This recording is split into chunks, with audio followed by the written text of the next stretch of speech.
Okay, so we're very lucky to have Dr. Arvidsson, an astrophysicist with his PhD from Iowa State. He's a Schreiner Professor of Physics and Astronomy and also the director of Schreiner's Loftis Observatory. So we're very fortunate to have you. Thank you for coming, and I'm sorry you're on short notice. So Thank you all for having me. This is the first time I've ever been in this building. I've driven by it many, many times, but never been here, so I'm excited to actually be here. Oh, it's really sensitive.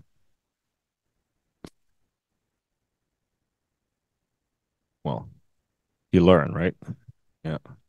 It's the only way to try it. Very cute dog, I have to say. There's a dog right here in front, very excited about the eclipse, almost as excited as I am. All right, let's see if I can do this correctly. I can. Okay. First of all, a little bit of definitions, because I see a lot of incorrect information about eclipses.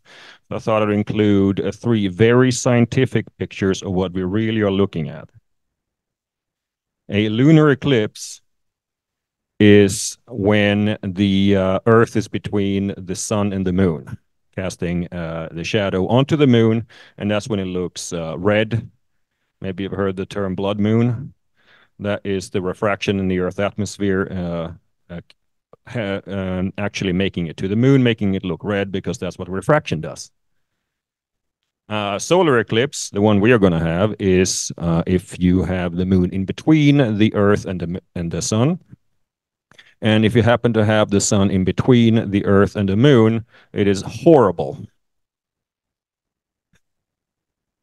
And that would truly be apocalypse. But a good thing is that that is not going to happen because of conservation laws of the universe called conservation of angular momentum. That will not happen. So thank you, conservation of angular momentum. All right. So everyone loves slides with numbers on them. So I thought I would include them, especially my students, right? And so where's the sun? Fairly average star. We think is pretty cool, but we're biased because we're next to it. If you look at all the other billions and billions of stars in the universe, it's fairly average. It is about 4.6 billion years old, and it is 109 times greater than the Earth. So here's a picture of the sun, and you can fit 109 Earths across it. That's what that means. Mass, though, is much more important in astronomy, and so it's 333,000 times the Earth mass, which is why we orbit the sun and not the other way around. The composition is known about 100 years old. 100 years old is knowledge. Before that, they thought they had the composition of the Earth. It was just really hot. That wasn't true. It is 75% hydrogen, 24% helium, and 1% metals, which is an astronomy term for everything that is not hydrogen and helium, which is not a very good label. It's just like one too many. All right, there's the same kind of thinking there. The photosphere, which is the part you can see, is 5,800 Kelvin, but that pales in comparison to the core, where all the nuclear fusion is happening, and that is 16 million Kelvin. That's how hot it has to be to keep that up. It is converting 4 million tons of hydrogen to light every second. So every second, I'm standing here talking. 4 million tons of hydrogen. But don't worry, the sun has a lot of hydrogen. We'll keep that up for a few billion years more. The sun is 8 light minutes away, which means that if the sun disappeared for some magical reason, we would notice 8 minutes later when it gets really cold and dark. And the sun is actually bigger than this image. And during the eclipse, we can see parts of it that's outside of this picture, which I'm excited about. I've never seen that with my naked eye, but I will, provided it's not cloudy. And just for scale, any guesses what that is? Almost. It's the moon orbit. It's the moon orbit. So that is the size of the moon's orbit compared to the Earth. So if we took the sun and put it where we are, the moon would be inside it, orbiting inside the sun. That's how big it is. Like it's bigger than the moon-Earth system. And that makes the picture on the previous slide even more improbable, doesn't it?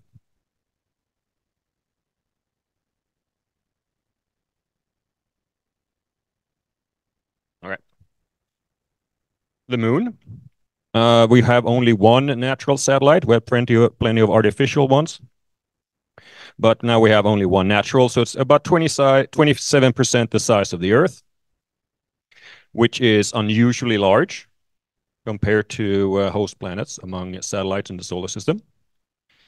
1/81st of the mass and 1/6 of the surface gravity. That's why the astronauts bounce around like this. If you see in the footage from the Apollo astronauts that they took. It is larger than any dwarf planet. Pluto is nowhere near as large as the moon, for instance. And it's almost the same age as the Earth. The most favored hypothesis of where the moon comes from right now is the giant impact hypothesis, which is the idea that the moon is formed when a Mars-sized protoplanet smacks into the Earth while still hot. The whole thing is hot because it's just formed. Rips off the surface, it flies out and then condenses into the moon further out. And that has some nice features. It explains why the Earth and the moon has almost exactly the same isotope ratios of various elements when it formed out of the same material. It is 400 times smaller than the sun, but it's also 400 times closer. And that's why their apparent sizes are almost the same, which enables us to do eclipses. So here's what happens. We have the sun and then the moon in the way. And there are two kinds of shadows that can form here. There's a really dark part, which is called the umbra, and the partial part where it's a penumbra. And do you see a total eclipse? Well, then you're in the umbra. Do you see a partial one? Then you're in the penumbra. One is much more common than the other. See if we can get this playing. Here we go. This is to scale. So this is the Earth-Moon system orbiting around. Now they're zooming in. And you can see the shadow of the moon as the moon goes around. The plane of that orbit is tilted compared to the orbit of the Earth. And that's why you don't see eclipses every month. But every now and then, that shadow actually goes right over the surface of the Earth. And if you're lucky enough to be in that path, you have a total eclipse. Here's the same thing again.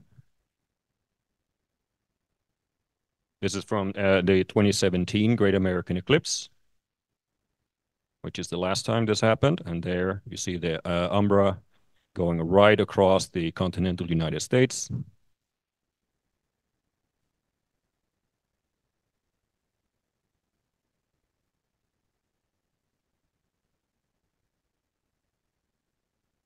And out of the ocean. But the Earth's shadow cares nothing for the difference between ocean and land. It just keeps going. And then eventually off of the edge.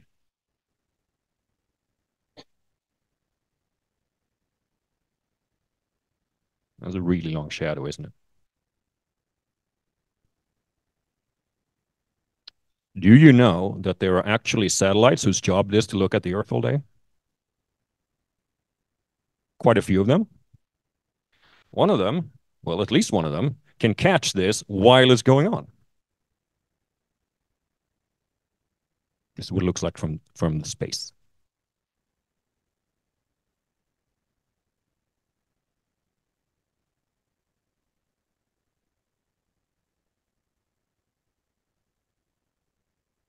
I think it looks pretty cool. Let's look at it again.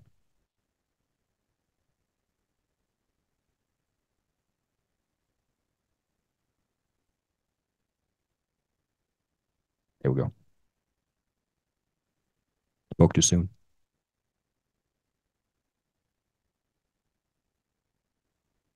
Do you remember what it looked like? It was a dark spot moving across the surface.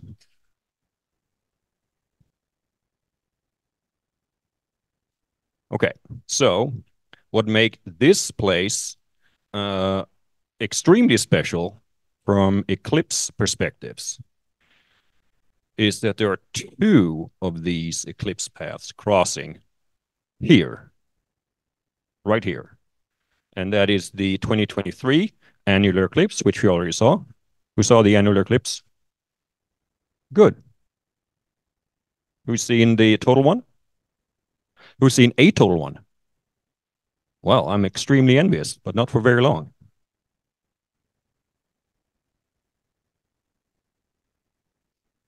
So here it is across Texas, and where that red star is, that's where Kerr is.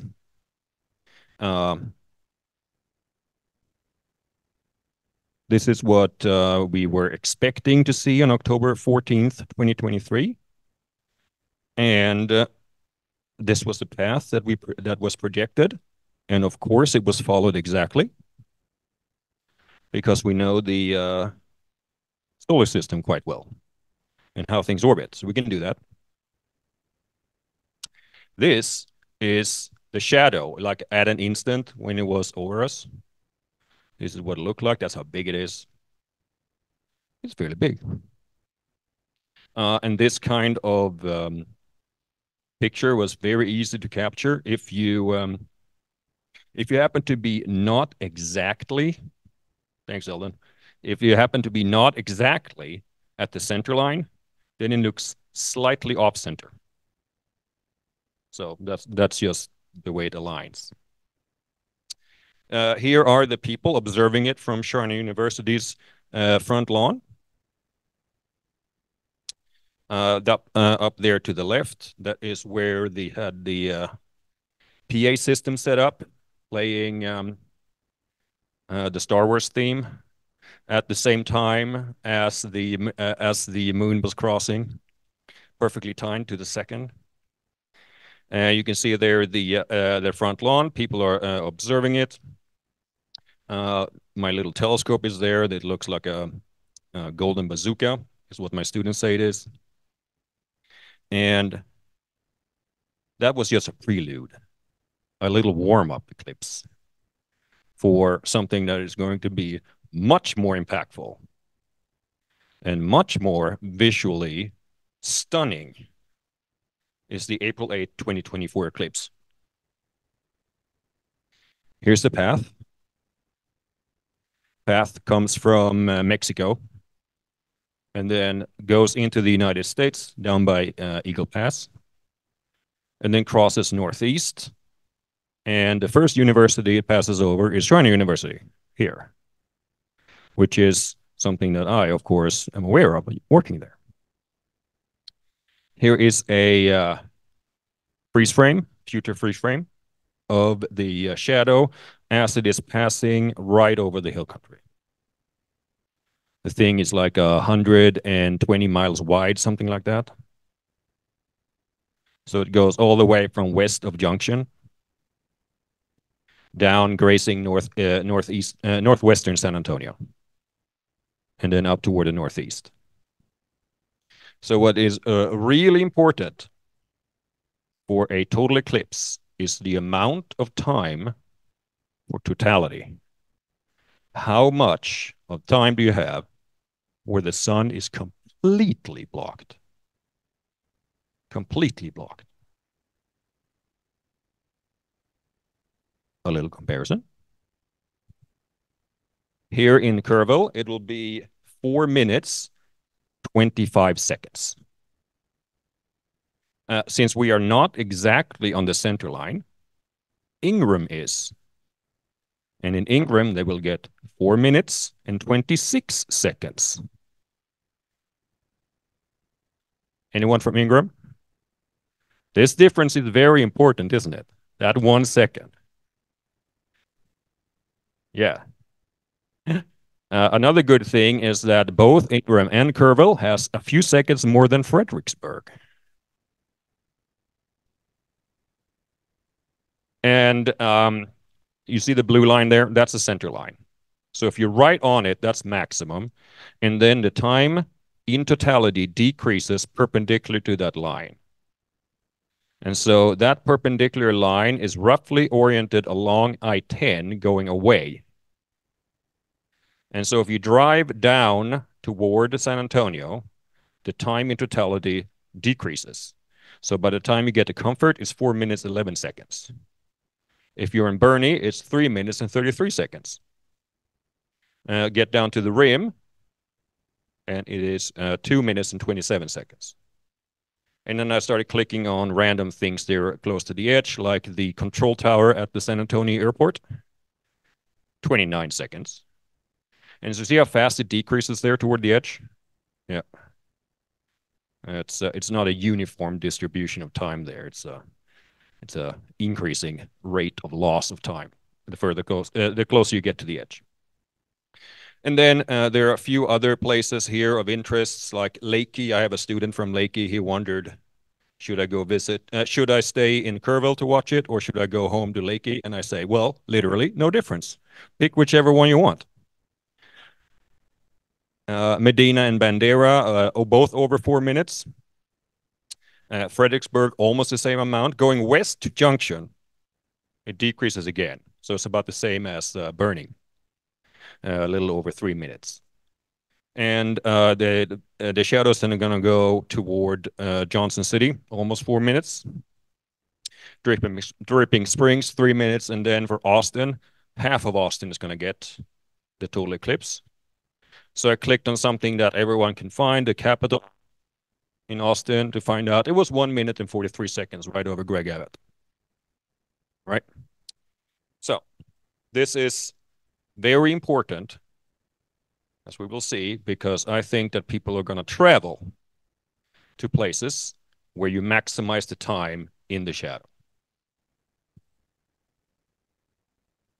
Everyone have the time for this favorite spot? If anyone wants, I can show you the link where you can play with these maps yourself. It took me an entire hour to make this link because did make this slide because I was having so much fun clicking on everything. Okay. The shadow speed, that is the relative speed of the shadow compared to the surface of the Earth, 1,600 miles per hour. It's faster than you. It's faster than your car. It's not faster than an airplane. So if you actually are in an airplane, you can keep up with the shadow and stay in totality for a long time. I hope they do that if they're up there flying at the same time. First contact, that is the first time when the moon starts to cross the surface of the sun. And so that is 12:14. And then it takes 1 hour and 15 minutes approximately for the moon to travel across the surface of the sun, start blocking it. And second contact is when you have totality.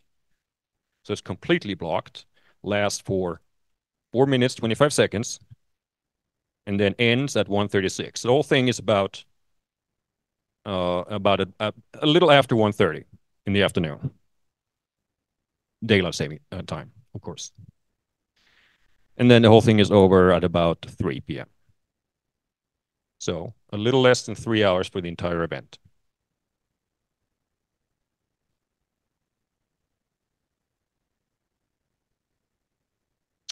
Cool things. So you should be able to see the shadow approach. Look toward the southwest, where it comes from, and you should see the darkness sweeping across the surface of the Earth, like in the first Independence Day movie, where the giant flying saucer goes over the clouds. Remember that? 96. I love that. Here's something that you may never have thought about. If you go outside and look at shadows, look at your own, look at the shadows of any building, any plant, anything, the edges are fuzzy. And that's because the sun isn't a perfect single point of light. It's extended. But as more and more is blocked, the extendedness of the sun drops and becomes more and more like a point source. So your shadow will get sharper and sharper and sharper as more and more the sun disappears.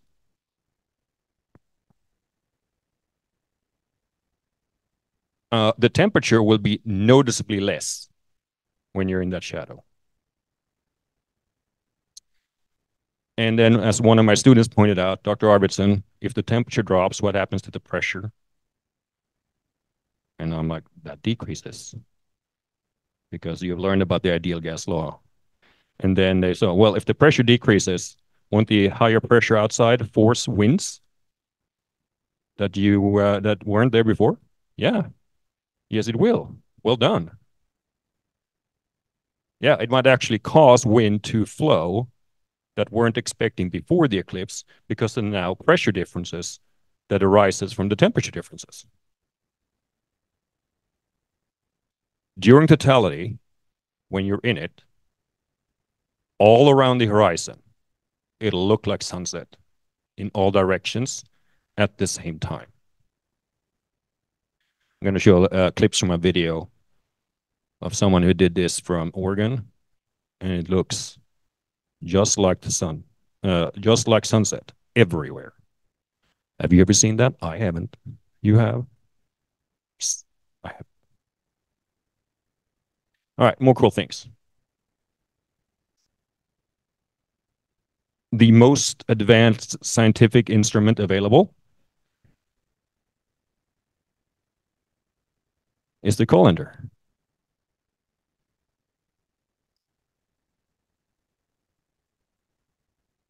Each hole acts like a little pinhole camera. And so it projects a little image. During an eclipse, that image is a crescent, so you can tell the difference with the directions.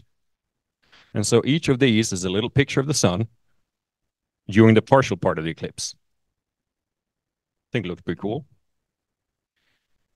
I'm going to try this myself. Same phenomenon. I took this myself. This was during the partial eclipse, during the partial part of the annular eclipse, and it is through the leaves in trees. The little holes in between the leaves as they move act like little pinhole cameras. So they project images down onto the ground. Normally, they're diffuse, but not during the eclipse. So all of these are little crescents. They're all little picture of the sun. I knew this was going to happen, so I was ready with my camera. The students who didn't listen to me when I explained this first time, it's like, oh my God, what is this?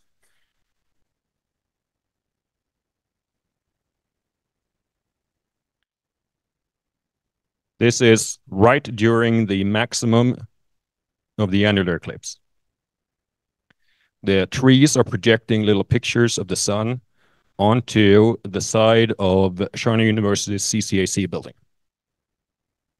So that is why that's what this is. Those rings. That's a picture of the sun being an annular eclipse.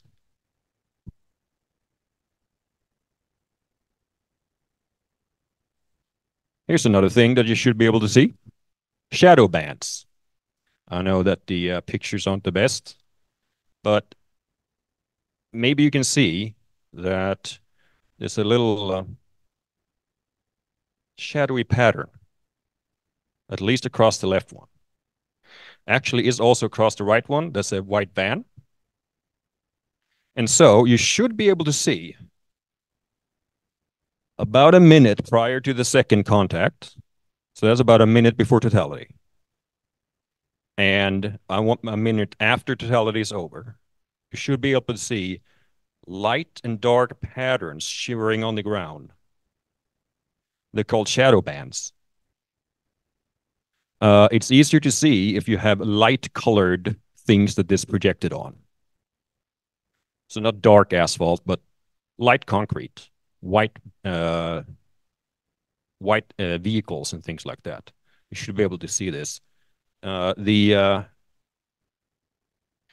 idea is that the shadow of the moon is refracted through the atmosphere, and our atmosphere moves, and so the shadow refraction moves with it, and that's why it moves while you're looking at it. It's the same reason stars twinkle. It's because the atmosphere moves while things are refracting through it. It's just a shadow. You normally don't see that.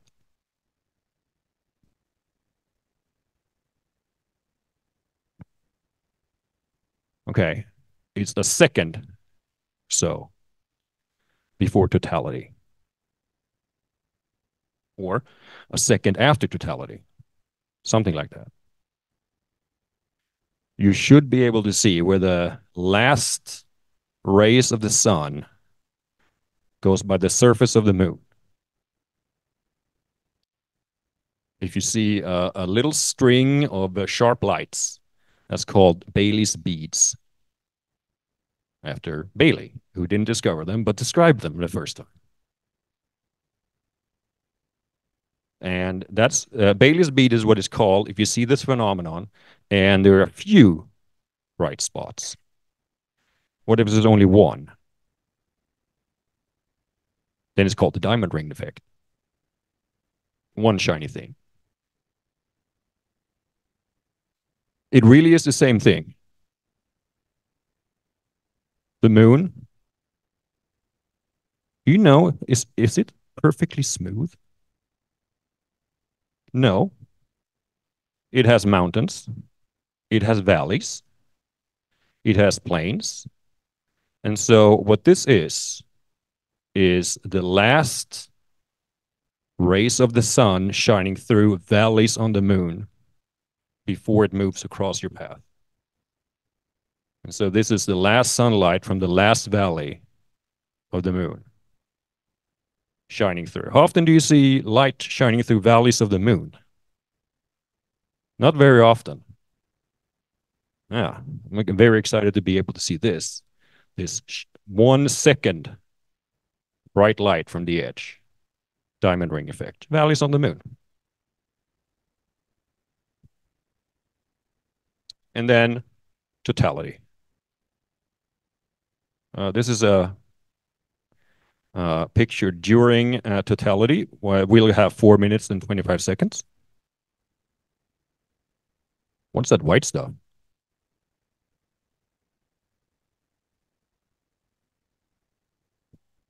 Eldon, you know way too much. You just give everyone the right answers. You're making me look that good. That's right. There's corona. Now, what is the corona?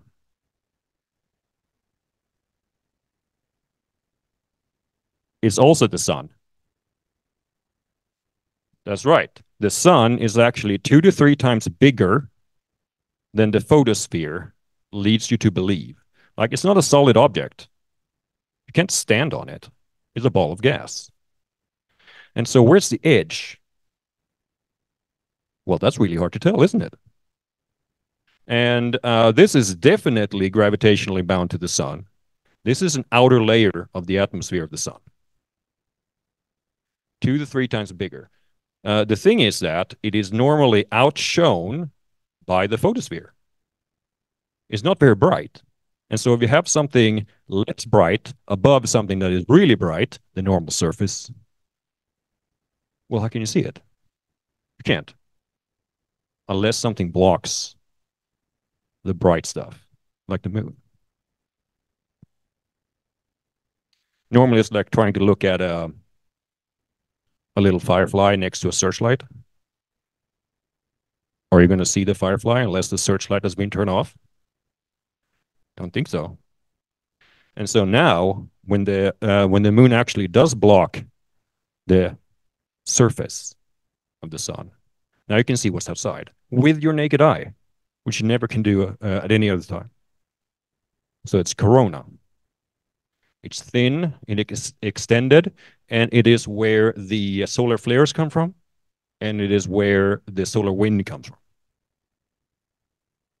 And you can see it for 4 minutes and 25 seconds with your naked eye.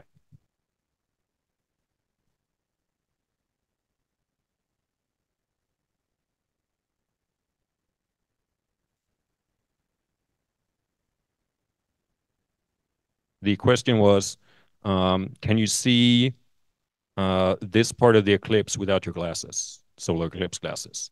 The answer is yes. I have slides on this. We're going to talk about it. Here's another picture of the eclipse. Here it is more less exposure time, so you see more bright things. This is the chromosphere. It's the part of the sun that's between the photosphere and the corona. You can see it too at this point in time. I hope this works. We'll see.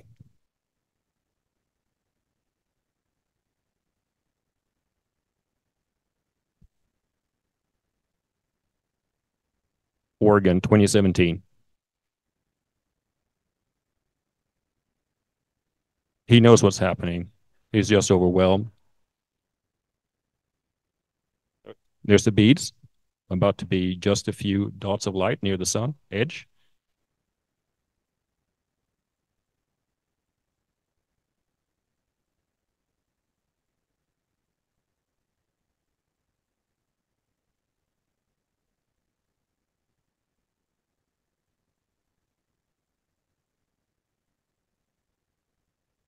Look at the edge of the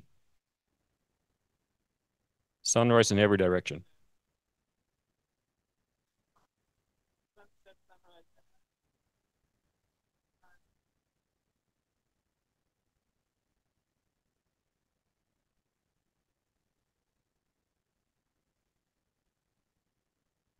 He literally traveled to the spot to experience this. He knows perfectly well what to expect, but solar corona. But it's still overwhelming, even if you know what to expect. You can see planets. You can see stars.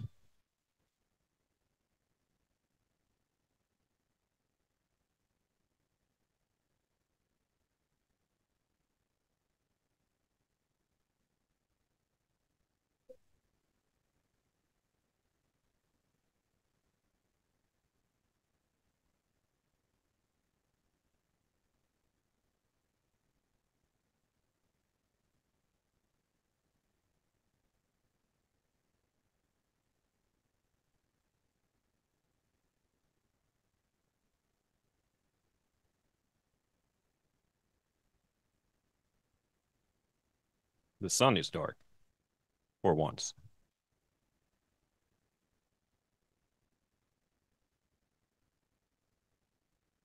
They cheer the return of the sun. Look how bright it is now.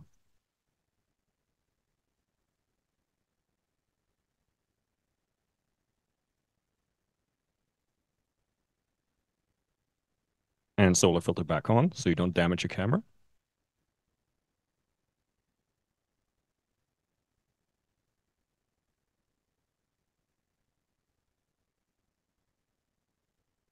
See how many people there were? I'm betting that almost all of them traveled there to see that. That'll be here.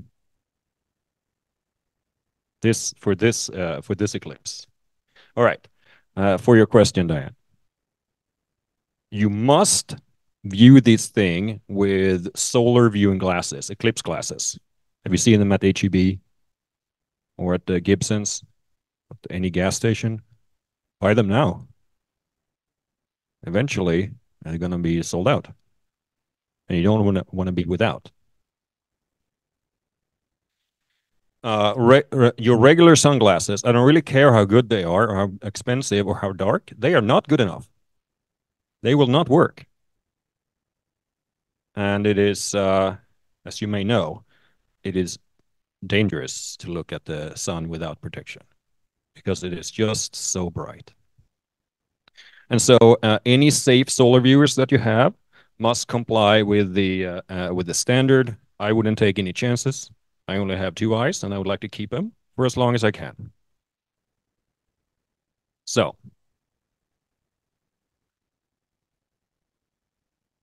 if you're going to use some instrument to look at the sun, like binoculars, telescopes, cameras, you must put the solar filters on the collecting device. So at the front of the telescope, of the binoculars, of the camera. What you absolutely cannot do is to put up a telescope or binoculars pointing at the sun and then use your solar eclipse glasses on the back end. That will not work. It will spectacularly not work because the sunlight will get focused by the binoculars, and the eclipse glasses are not built for concentrated sun rays. They're built for normal ones, the ones that would hit the front of the binoculars. And so the sunlight will actually burn right through solar glasses if you do that. Has anyone ever done the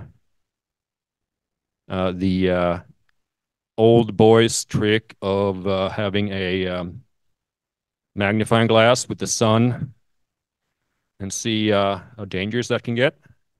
Yes. It was fairly easy to start a fire, yes? That's right. And that would be every telescope, every binocular, everything can do that. It concentrates and focuses the sun's rays. And if you want to use them for eclipse viewing, you have to put the solar filter in front of it. And that includes your cameras. So if you want to take pictures of the eclipse, you should put the solar filter in front of your camera, unless you want your phone to be damaged. If you want your phone to be damaged, by all means, but that's dangerous. It focuses your sun rays. Okay.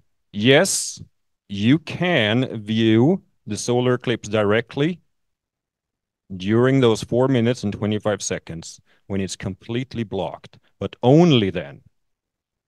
No other time. Only during totality can you take your eclipse glasses off. And then you can see the corona with your own eyes. But as soon as the sun starts to peek out from the moon again, the eclipse glass is back on, so you don't damage your retinas. It's not a good idea to damage your retinas. And as my students pointed out, who's taken anatomy and physiology, you don't even have pain receptors in your retinas. You don't even notice if you get damaged. It doesn't hurt, but then it's too late. So please, proper safety for viewing the eclipse.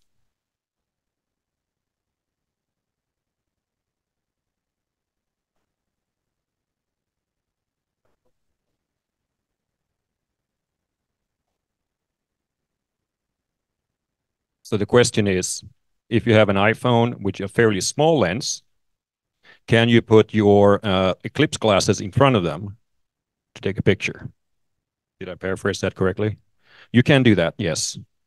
That fulfills the requirement that you put the equipment in front of the lens, or in front of the mirror, or in front of the entrance to any optic. An optic is any device used to make an image, like binoculars and magnifying glasses and things like that. So yes, you can. Here we have examples of good viewing of the solar eclipse. See there up to the left, the person there with binoculars. Some serious viewing right there with the tripod and the binoculars. Notice that the solar filter is on the front of the binoculars. That's the proper way to do it. If you're going to use equipment like that, you have to put it in front.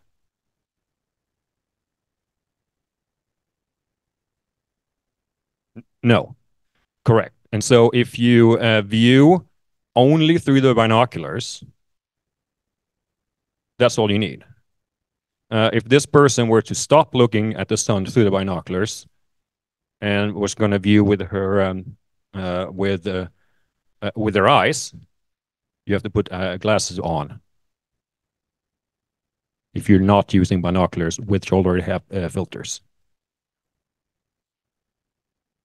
I don't know, actually. Probably, yes.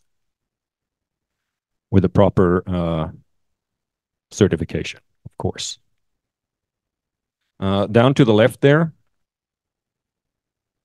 a picture. They're viewing the sun almost toward the horizon. But you can see how they're all holding up eclipse glass in front of their faces, or eclipse viewers, which isn't really glasses, but it's just a piece of cardboard which have this strip of this material in front of it. It's kind of like the stuff welders have in front of their faces. And it lets through 1 in 100,000 photons. 1 in 100,000. And that lets you see the sun.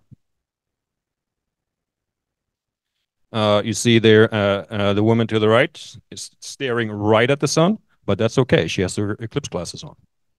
The people in the background who don't have eclipse glasses also not looking at the sun. All very good. Here's the path. So it comes from Mexico, crosses Texas, and then up toward the northeast, and goes off into the Atlantic, off of Newfoundland, Canada. Now, if you want to see a total solar eclipse, it would really help if it isn't cloudy. That's, in fact, very, very nice. If it isn't, then you can actually see the sun. So, I'm sure it doesn't surprise you that given the amount of weather satellites that exists, there's lots of data on this. So here it is, colored by median cloud diffraction on April 8th. So if it's really red, you would expect clouds 90% of April 8th. And if it's really blue, you expect it 10% of all April 8ths. So this is the effect of what time of year it is and the climate of your locale on average. So it's kind of like a probability that you'll have cloudy day on April 8th. And as you notice, it's the best down in Mexico. And then it gets progressively redder the further northeast you go.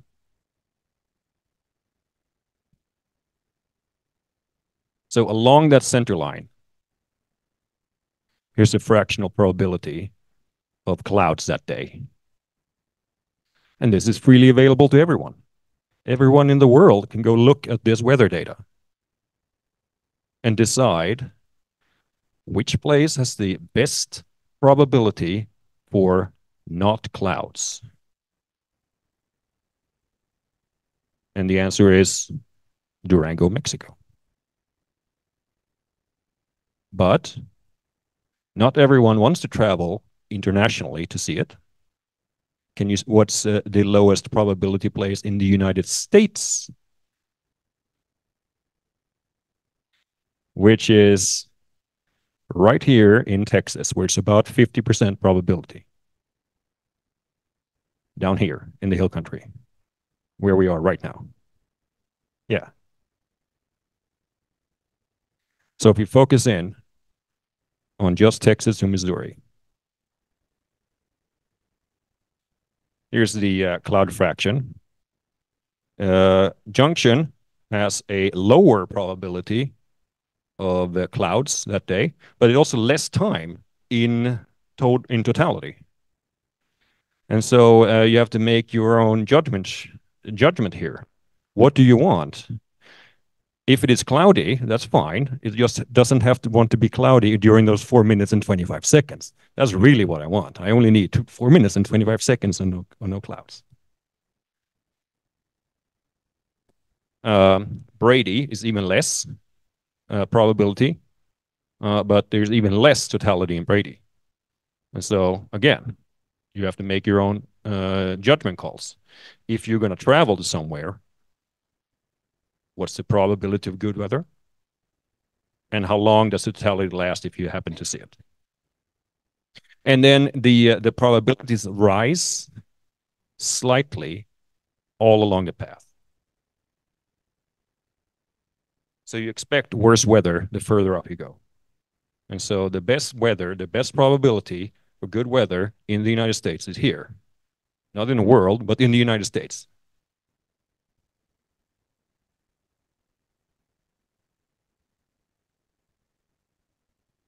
There's an awful lot of people that live in the path of totality, more than last time. Most of it is because of Texas. Dallas and Fort Worth is in the path. Waco, Killeen, parts of San Antonio and parts of Austin. So here's an estimate of how many people are going to go and visit the eclipse path in Texas. On the low end, 180,000. On the high end, 720,000. Yes. Okay. This the question is, what is this based off of? This is based off of, as it says, the method of that people who are nearby are more likely to drive to the path of totality than those who live further away. But there are many people who live fairly nearby in Texas that have an easy access to the path of totality, like all of Houston, right? And people are likely to take the shortest drive to the path of totality and the one would have the best infrastructure to drive on, the I-10. And I might add that we know that people who have seen totality once are quite likely to do it again, given the chance. And so here are a few things, what it might mean for Kerrville. Not only is the weather prospect the best out of the entire United States here, but also the time of totality decreases the further up northeast you go. So if you're at the center line here, you get 4 minutes and 26 seconds like in Ingram. But if you're at the center line up in, I don't know, Maine, it is less than 3 minutes. So that time decreases the further up you go. So less probability of a good time.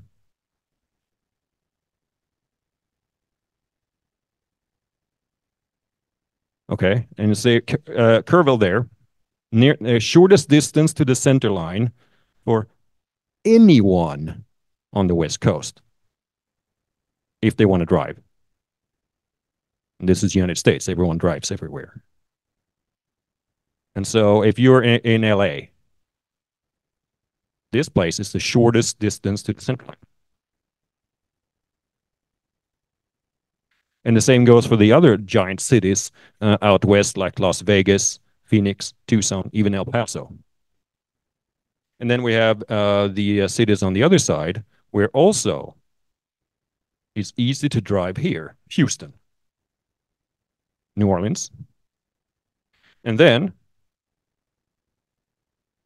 do you remember that I said that San Antonio will be graced?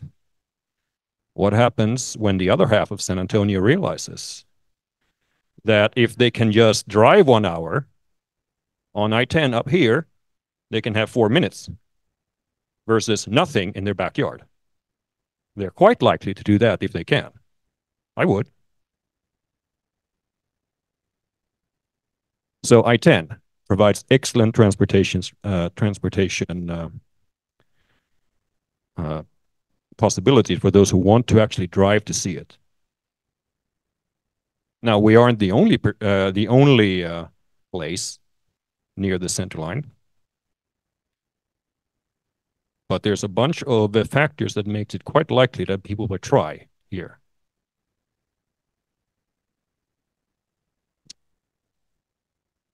We can learn something from August 21st, 2017, the Great American Eclipse. These are some locations along the center line then. Do you notice anything about the visitor estimate compared to the population?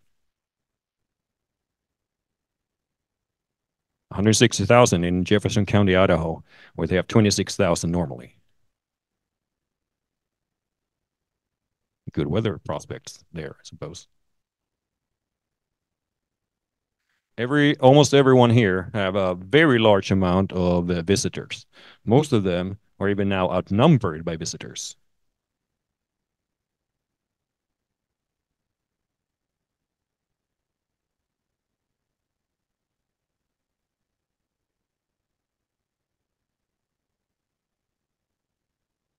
Well, that's fortuitous. Did you have clear skies? Mm. Well, it's impossible to actually predict how people are going to choose to do this and where they get their hotel rooms and whatnot. So it also depends on how much infrastructure is already there to get to, and it's a very complicated question actually to try to predict where people are going to go. So I don't really know, but I know that it causes this. What do you think happens when those 160,000 visitors of that county in Idaho decides to leave at the same time? So here are pictures of the resulting masses of cars that try to leave Wyoming at the same time.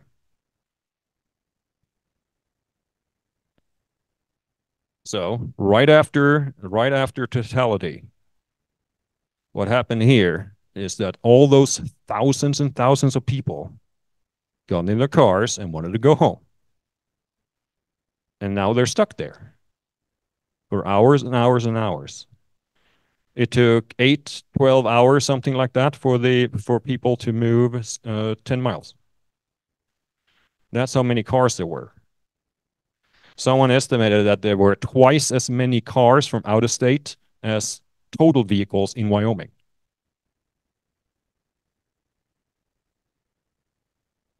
So this can be avoided.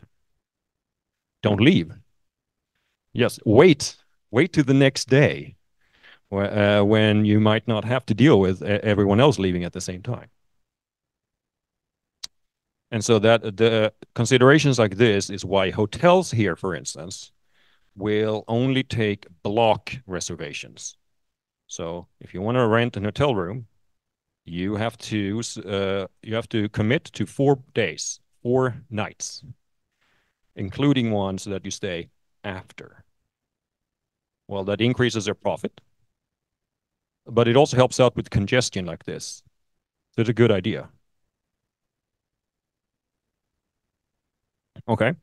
Now, I don't really know how many people will visit the hill country. I've seen different estimates of this, but I would like to say that I think there'll be more people here that day than has been in the hill country ever. I don't think that amount of people has ever been here at the same time. Possibly not even combined. So, what happens to the infrastructure of Kerrville when we're built for 25,000 people, plus the 25,000 that's outside, right outside? So about 50,000. And you get 3, 4 times, 5 times that. Particularly, what happens when all those people want to live stream the eclipse from their phones at the same time?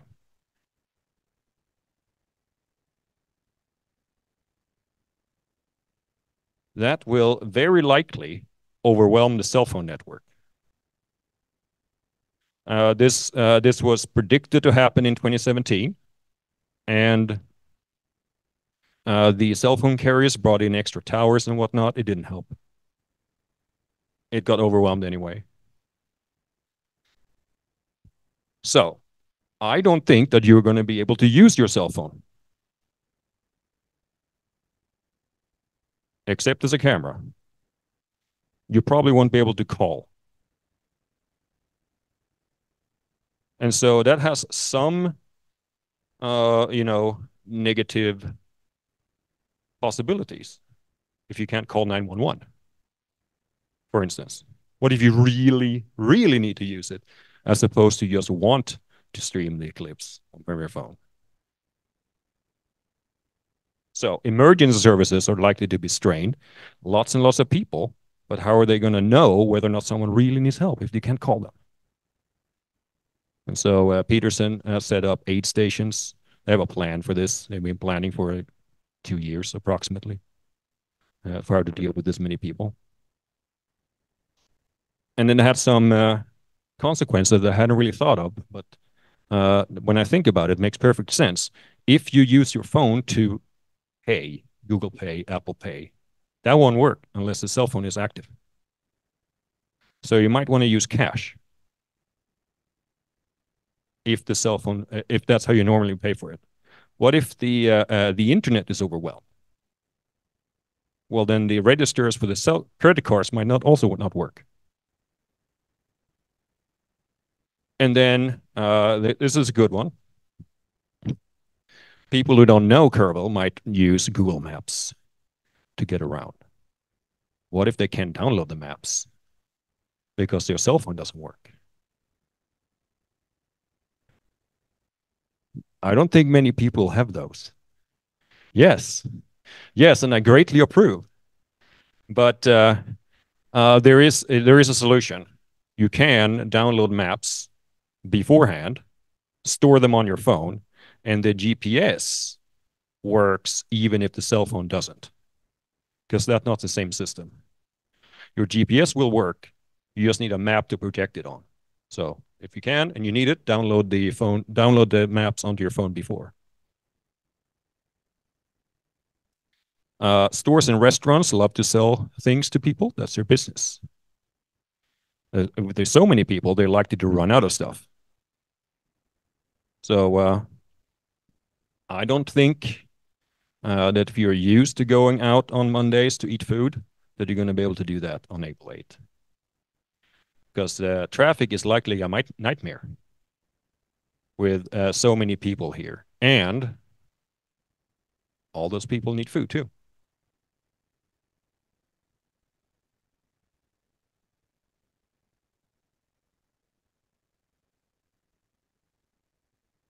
That makes perfect sense to me. They have to try to plan for how much stuff do they have to sell, and try not to overcommit. Like prevent people from going in unless they actually know that they can feed them, because that'll just cause traffic, but they can't feed everyone if they don't do that. So stores and restaurants probably run out of things. Gas stations, how many cars do the visitors have? I think they're most gasoline cars. They're going to buy the gasoline. And so gas stations might run out of gas, given the amount of people. So what can you do to prepare? Because you're going to have to. Well, eclipse glasses. You can buy them now. That's good. Do that. What do you think happens when the demand hits peak and they realize they can charge a lot more than they do right now? Hard to find and more expensive. Groceries, stock up. Medications. You might not be able to get medications on that day. It's hard to move around. Don't schedule any dental appointments that day. I actually managed to talk my dentist out of it being open that day. I convinced them that neither their staff nor their patients would be able to go to work that day. So they said, okay, fine, we'll close that day. um, fuel and water, and then everything else that you might think of that you might need, but won't be able to just go out and get the way you're used to. Because it is not a normal day. It is not a normal day. Okay. So some of my colleagues said, oh, that sounds like a lot of inconvenience. And so should I just leave? And I say, no, no, you should not. Because see if we can do some numbers here. Everyone loves to do numbers. All right. So how often do you think that anywhere on the Earth, how often do you think there's a solar eclipse? Once every 20 years, once every 3 years, once every 7 years.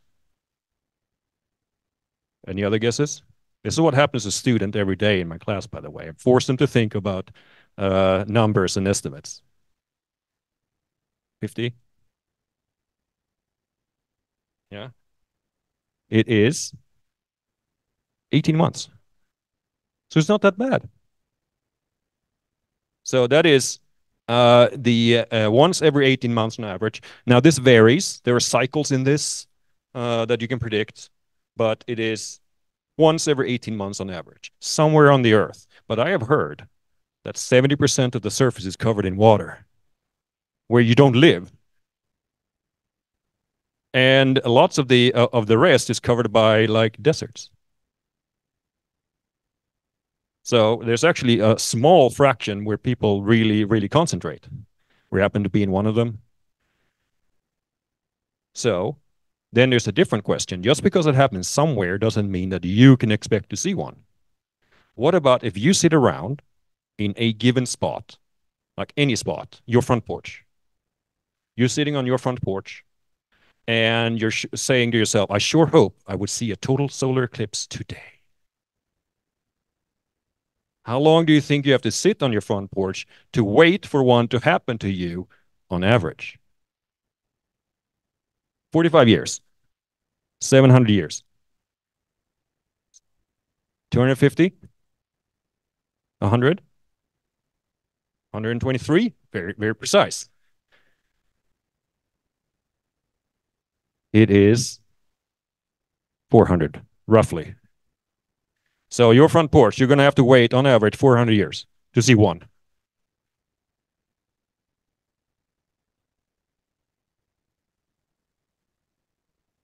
Thank you, Eldon. You demonstrated the difference between a probability and knowing what's going to happen at a particular spot. Okay, so we are now extraordinarily lucky. Annular eclipses are about this rare as well, because it's the same mechanics behind them. So what are the odds that you get to just sit here and see two in less than a year? Astronomical. Now, the actual number, I leave that as an exercise to the students because that's the thing I can do.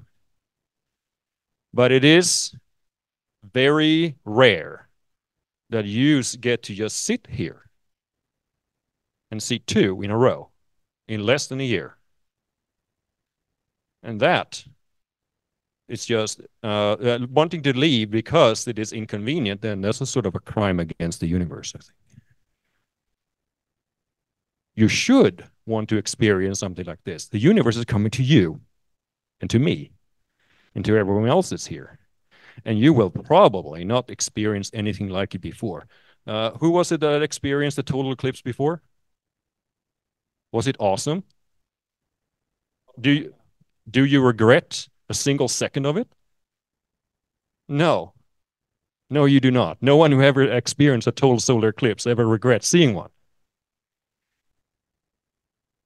And I just get to sit here 2 weeks. 2 weeks. And it'll be here, right over my house. How lucky am I? Extremely lucky.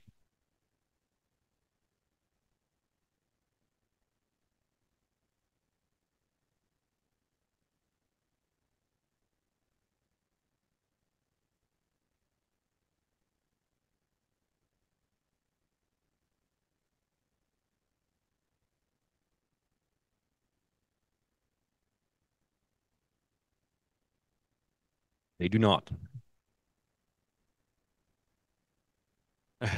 It'll save us a little traffic, and then there's all the other one next to them and say, yeah, into the path we go.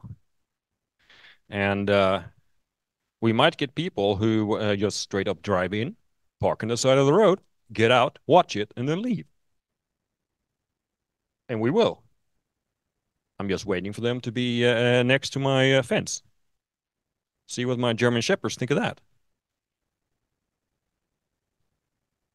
Also, what the German Shepherds think of the eclipse. That's also very interesting. But yes, I agree. It's hard to convince people who haven't experienced this kind of amazing thing that it really is amazing. I've seen partial eclipses. Did anyone see the partial eclipse 2017? Yeah, that was cool. It's not as cool as totality. It is cool, I agree, but it is not as cool as totality. So I hope that we get to describe to other people that it really was awesome, and it actually was no clouds in the sky that day. Because what happens if we do all this preparation and it is cloudy? We'll still have a big crowd of people. You know what might happen? Since we can actually tell ahead of time where it is likely to be cloudy when we actually get close to the event, large amount of people would try to drive to places where it isn't cloudy. So that could be away from here, or it could be toward here, depending on the weather that day. That was on average, right? There's a difference between conditions that you expect on average and then what you actually have locally that day.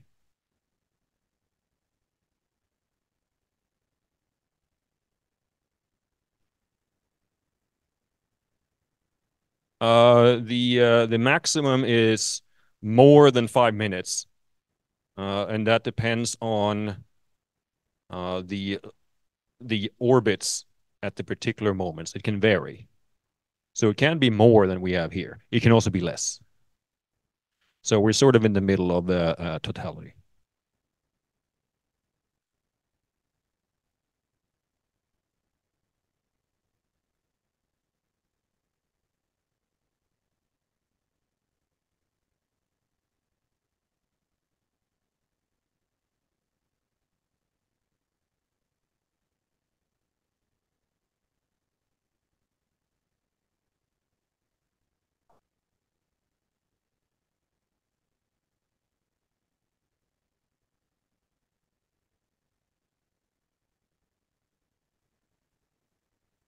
Local question.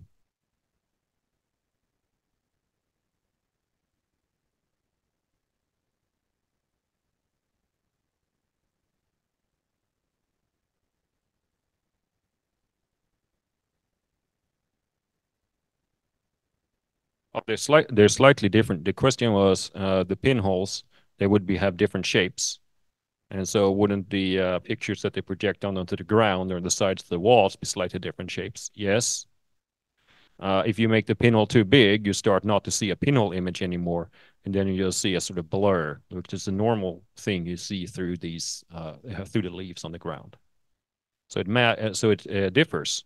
There's also something you can do. You don't even need leaves to do this. You can do this. Hold up your hands like this and create pinholes with your fingers.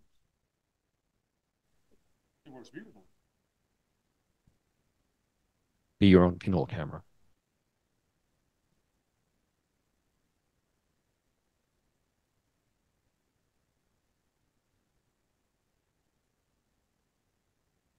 That's right.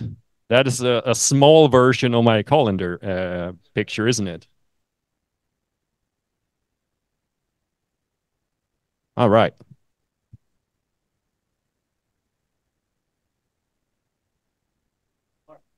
When you are ready, we have 2 questions from the Zoom audience.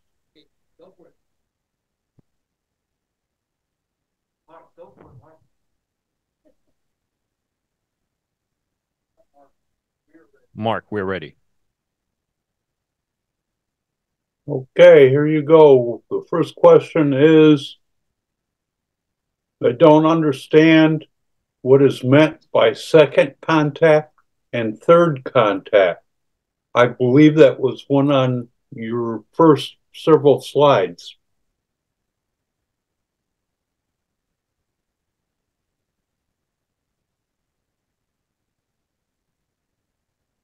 Okay. Second contact is the beginning of the totality. So the second contact is when the moon completely covers the sun. And then since the moon is slightly apparently bigger, it takes 4 minutes and 25 seconds for that shadow for the moon to travel across the sun from our perspective. And then when the sun peaks out again, that's called third contact. And then fourth contact is when the edges separate again. So it's when the edges meet, either going toward or away. That's the first, second, third, and fourth contact. Very good. I'm looking up the second question. I lost it. That's okay.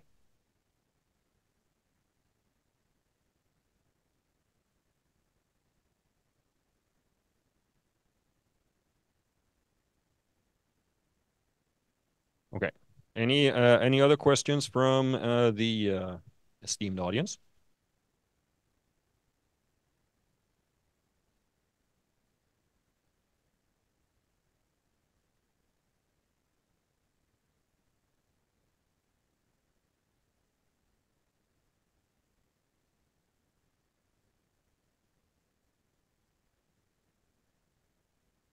Yes. Okay, I'm done with questions. Thank you, Mark. Yes. So if you have more than one pair of eclipse glasses, you can do all this at the same time. Ma'am. They are a different quality, and what about welding helmets? They're of different quality and function. There are those that darken, and I would never use those. They're probably not going to be able to keep up with the change in the solar light. But the ones that are just permanently black, that you can't see anything through them, that might be okay. But I wouldn't risk it, personally.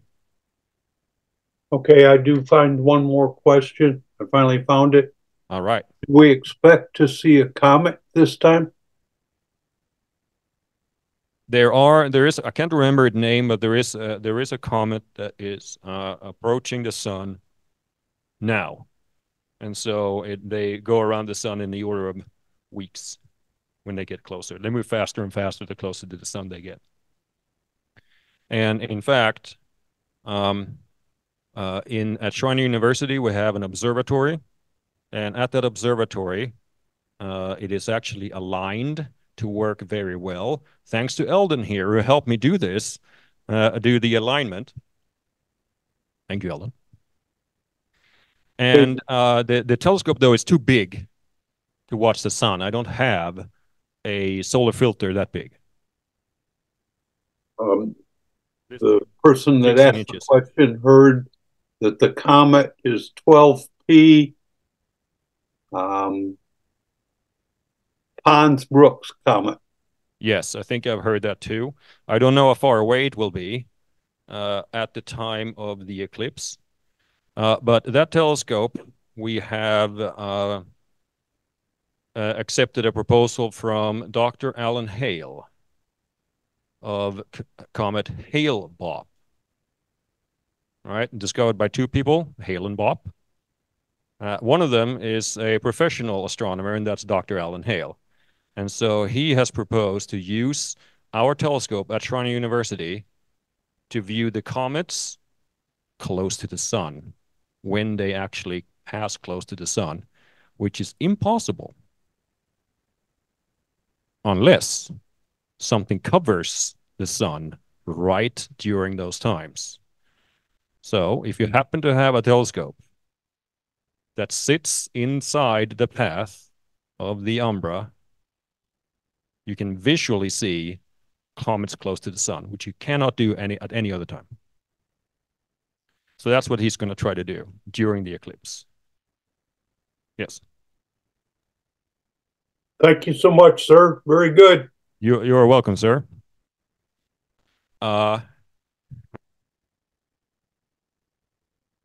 Yes, you can see that comet with a good pair of binoculars. You should be able to. But the closer and closer it gets to the sun, the harder and harder it is to see. But, you know, the most stuff happens to a comet, the closer and closer it gets. So it gets more and more physically interesting the closer it is, when it gets heated up more, distorted more, goes faster. But normally goes around the sun and you don't see it.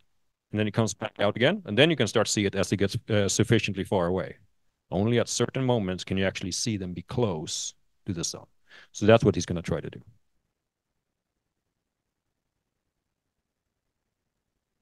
Hate to do it. One more just popped up. Is the school's observatory open to the public? The school's observatory is not open to the public because the school's observatory telescope cannot be used to view the solar eclipse. Right? It is too big. We don't have the filter for that telescope. So instead what we do is we take my smaller telescopes that I have and put solar filters on them. So they're going to be in the front of the CCAC lawn on Schreiner. That's where we put our solar viewing. It is open to the public once a month during our star parties, which is typically Fridays near the new moon. And we have one, it's not Friday, it is Thursday, the 4th of April, because it is near the new moon. That's why the eclipse happens. And so we're gonna, the university has an entire event planned around this. So we have a star party, lectures by a whole bunch of people, events on campus leading up to the eclipse as a, you know, an event package. But the star party is open to the public. Everyone can come on Tuesday the 4th, after dark.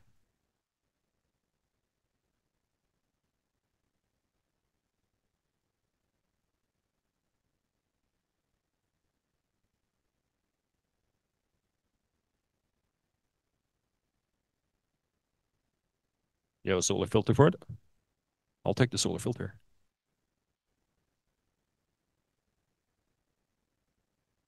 I do. I actually do have more 8-inch Celestrons than I know what to do with. But yes, I will. But I don't have the solar filters to go with them all. So yes, I would love that. Yeah. Any other questions?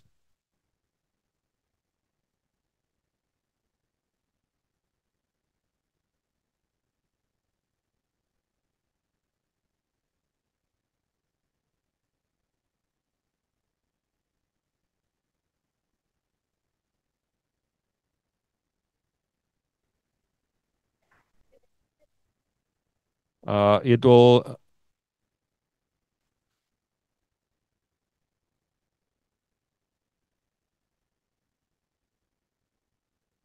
is always close to south.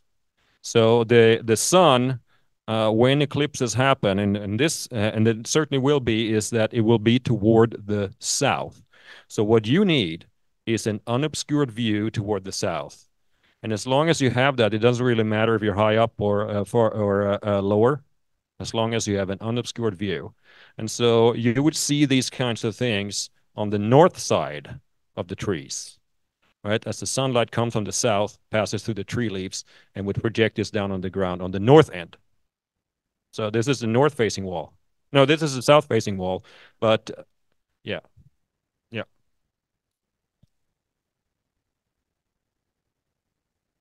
So toward the south, that's where it will be. 1:30. So if you go out tomorrow at 1:30 and look at where the sun is, that's where it will be. All right. Thank you all.